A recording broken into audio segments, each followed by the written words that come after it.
ब्राह्मण कौन है और उस ब्राह्मण की महिमा क्या है, और ब्राह्मण के गुणगान पहले बताते थे कि वेद पुराण में कि ब्राह्मणों को बहुत ऊंचा दर्जा दिया गया है। वो क्यों दिया गया है, ज्ञान के लिए या द्रव्य के लिए? आजकल थोड़ी सी मिथ्याएं जो बहुत फैल रही है कि ब्राह्मण निर्धन होना चाहिए, तो निर्धन गरीब है या वो निरपानी की तरह धन को खर्च कर दे वो है? तो आप ब्राह्मण की महिमा का कुछ थोड़ा सा वर्णन बताएं। वैसे तो चारों वर्ण श्रेष्ठ हैं, ब्राह्मण, क्षत्रिय, वैश्य और शूद्र।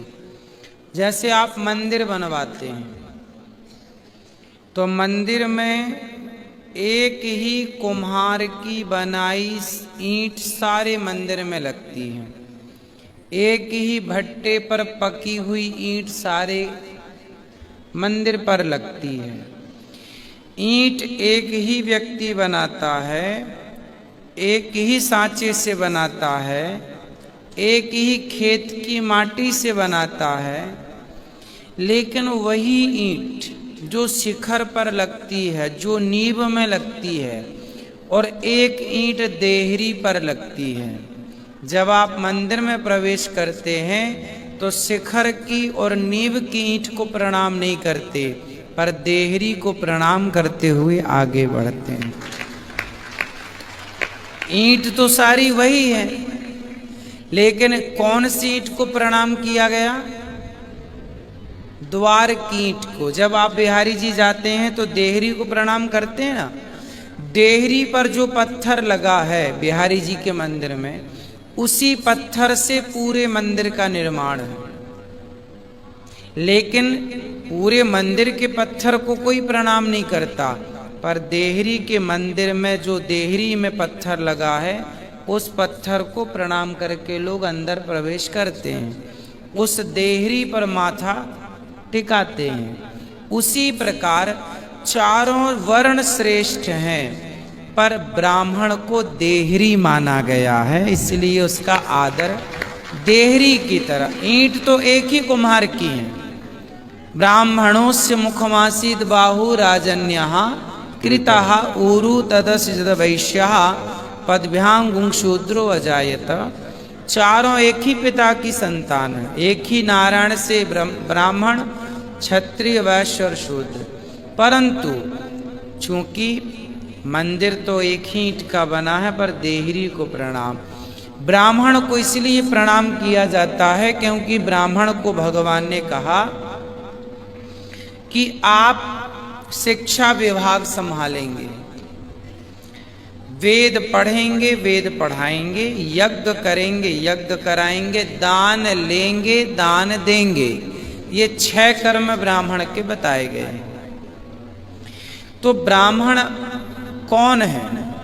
जो ब्रह्म को जानने की कोशिश करता हो, जो ब्रह्म को जानने की जिज्ञासा रखता हो। ब्राह्मण हमेशा अपने गुणों से यदि सुसज्जित है तो वह संतोषी होगा, वो सात्विक होगा। उसके कर्म को प्रणाम किया जाता है। सवेरे 4 बजे गंगा जी में डुबकी केवल ब्राह्मण ही अपने नित्य कर्म के लिए लगा सकता है। बाकी लोग सोचेंगे थोड़ा दिन आ जाए, थोड़ा 5 बज जाए, थोड़ा 6 बज जाए, पर ब्राह्मण अपने कर्म के प्रति ना वो सर्दी, ना गर्मी, ना बारिश, वो कर्म की सजगता। ब्राह्मण के जिम्मेदारी ज्यादा है। आप लोग लघु शंका करते हैं ना, तो डायरेक्ट लघु शंका कर लेते हैं, पर ब्राह्मण की जिम्मेदारी ज्यादा है। ब्राह्मण पहले यज्ञोपवीत निकालेगा, तब तक वो साधे रखेगा, यज्ञोपवीत निकालेगा, जनेऊ कान में लपेटेगा, इसके बाद ही वो, सोचिए, लघु शंका करने के लिए भी वो बंधा हुआ है उस यज्ञोपवीत के सूत्र से। मतलब ब्राह्मण की मर्यादाएं ज्यादा हैं, ब्राह्मण के जीवन में नियम ज्यादा हैं। ब्राह्मण शौच करने जाएगा तो बाकी लोग भी, ये नियम सबके लिए है, पर आज भी ब्राह्मण इस चीज का पालन कर रहे हैं कुछ परसेंट। शौच करने जाएगा तो नहाएगा, बिना नहाए 3 बार जाएगा तो 3 बार नहाएगा। आज भी ब्राह्मण 3 बार सूर्य भगवान को जल चढ़ाता है, सुबह, दोपहर और शाम। आप 1 बार चढ़ाते होंगे, पर ब्राह्मण त्रिकाल संध्या आज भी करता है। उन ब्राह्मणों के तप बल से आज ये संस्कृति जीवित है, बची हुई। तो जिनके त्याग और तपस्या से संस्कृति जीवित है, जो समाज की संस्कृति को बचाए रखा है, इसलिए ब्राह्मण समाज में पूजित है। वो अपने त्याग और तपस्या के बल पर पूजित है। संतोष, सुदामा जी कुछ नहीं है, खाने को रोटियां नहीं है, पर संतोष ऐसा है कि वो 7 घर भिक्षा मांगते हैं तो एक घर पर उतनी देर रुकते हैं जितना गाय धोने में समय लगता है। और भगवान कृष्ण के पास गए सुदामा जी तो मांगने नहीं गए, अपनी हैसियत के अनुसार 4 मुट्ठी चावल देने के लिए गए थे। इसलिए ब्राह्मण का त्याग जब भगवान ने देखा ना, तब सुदामा को बिठाए अपने आसन पर और चरण धुलने लगे। भगवान क्या बोले? देख सुदामा की दीन दशा, करुणा करके करुणा निधि रोए। पानी परत को हाथ छुओ नहीं, नैनन के जल से पग धोए। नैनों के जल से भगवान ने सुदामा के चरण धोए।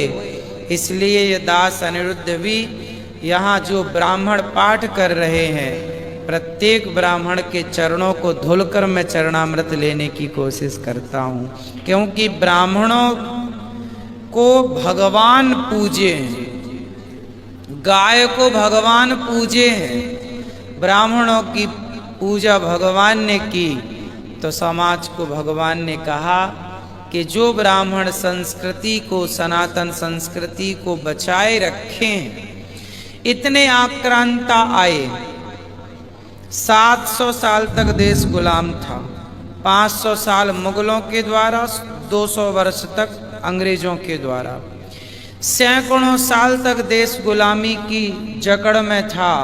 लेकिन फिर भी गीता बची, रामचरितमानस बची, हमारे वेद पुराण बचे। किन की बदौलत बचे? उन ब्राह्मणों ने चीजों को कंठस्थ कर लिया। आग लगा दी नालंदा विश्वविद्यालय में मुगलों ने, सारा पुस्तकालय, सारी लाइब्रेरी जल करके राख हो गई। लेकिन उन लोगों ने उन पुस्तकों के बल पर नहीं रहे, उन पुस्तकों का ज्ञान कंठस्थ किए थे। उन ब्राह्मणों के त्याग तपस्या के बल पर जंगल जंगल घूमते रहे कि हमारी विद्या, सैकड़ों लाखों ब्राह्मणों की हत्या हुई है उस समय मुगलों के द्वारा। जो जो कंठस्थ थे वेद पुराण, जिन जिन को सबको चुन चुन के, गिन गिन के, पकड़ पकड़ के मारा गया। कहा जाता है इतने ब्राह्मणों को मारा गया। राजस्थान में एक पाली गांव है,